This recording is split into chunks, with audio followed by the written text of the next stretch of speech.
Hey, how you doing? This video is for my second year architectural technology students for their massing project. We're going to look at how to schedule mass floors and separate the schedule into different buildings. It'll make sense when you see. Hope it's useful for anybody else watching too. Okay, let's get into it. Okay, so here's our project. We've got three buildings, three mass buildings. Okay, we've applied some divided surfaces, some walls, roofs, some mass floors. Uh, Pattern-based curtain panels, adaptive panels, all the stuff. Okay. Now, the students have been asked to, as part of the submission, to create a mass floor schedule. Now, one of my students, Aaron, quite correctly pointed out that how would we know which floors are in which building and how would we separate them in the schedule? Okay, so that's what we're going to do here. Okay, let's go. Now, there's probably a whole bunch of ways to go about doing this. Okay, but what I'm going to do is I'm going to create an identifying parameter that will tell us when filled which building that the mass floor is in. Okay.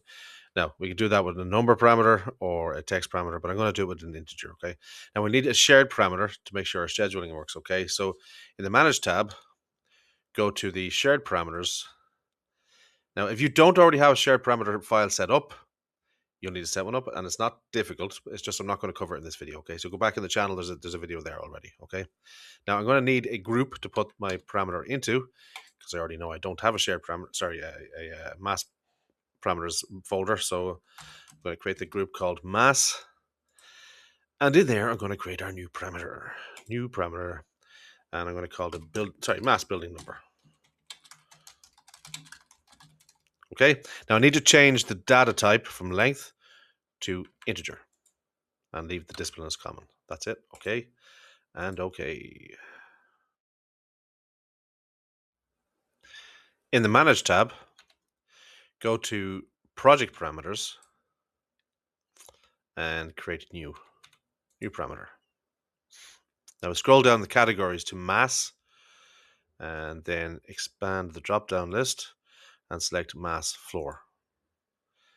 Then click on shared parameters, select, and go to the folder or the group that we just created for masses and assign mass building number.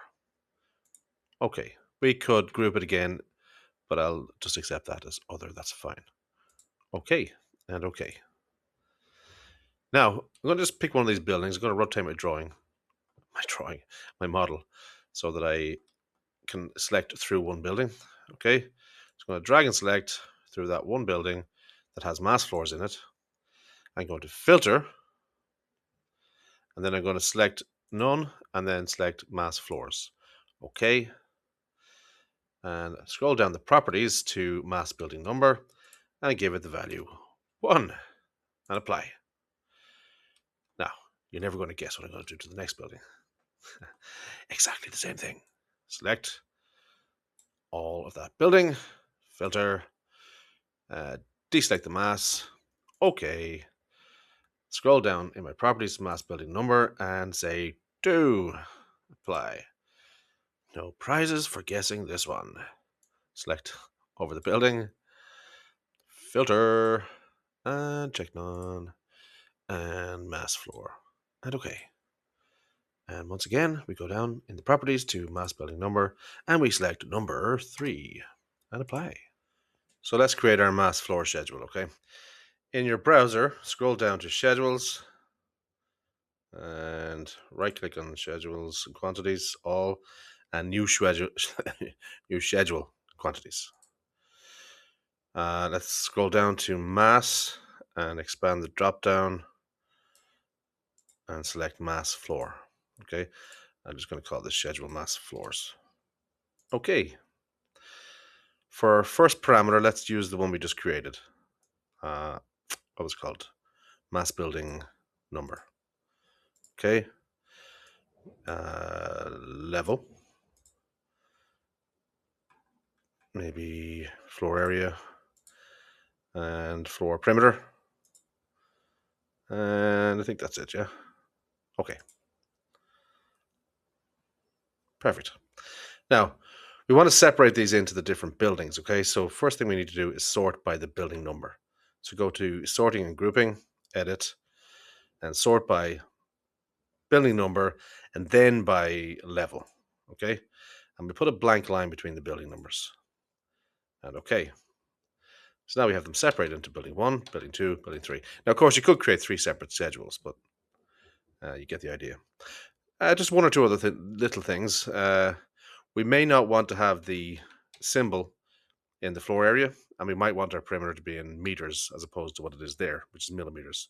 So I'll just quickly show you how to do that. Okay, so it's scheduling by the project settings, so we need to override the project settings. Okay, so if you go into formatting and select floor area and the field format, we can get rid of the project settings and get rid of the unit. Then why might you do that? Because if you're going to export this schedule to Excel or any schedule to Excel, you don't want to have that unit there because it's now text. It's a string. It's not. It's not a number. Okay. And okay. And in the floor perimeter, I'm going to select the same field format button, uncheck use project settings, and I'm going to change from millimeters to meters. Leave no symbol and no decimal places. Okay. In fact, actually, you know what? I'll go back into floor area and I'll field format again, and I'm going to add 2 decimal places. And I'm not going to suppress the trailing zeros. And what I'm going to do is I'm going to align my areas to the right. So with the parameter selected, I'm going to change my alignment to right and do the same for floor perimeter. So generally numbers we align from the right, okay? And okay. Perfect. That's it for the schedule. Throw it on your sheets, format it with size of text, etc. But yeah, that's it. Well, I hope that was useful. And if it was, and you've got this far, well, you know what to do. Surely, surely you know what to do. Subscribe.